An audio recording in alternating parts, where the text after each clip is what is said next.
Guys, napanood nyo na ba to? Anong gagawin mo pag ganito yung friend mo? Ay, ewan ko na lang talaga.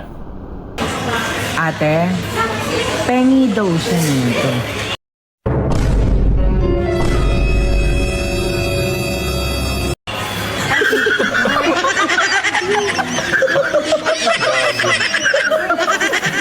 Gulat siya eh.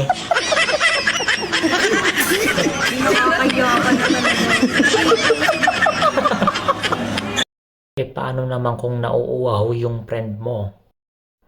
Matutunaw ka na lang talaga sa hiya. Kuya, pengi daw siya ng sito. Nakakaya. Gusto daw niya kuya to, pengi daw. Pinabot ka talaga yung baso ah. Ayun, bibigyan ka ni kuya ng sito. Okay na kuya. Thank you po. Hindi oh. Gumuna.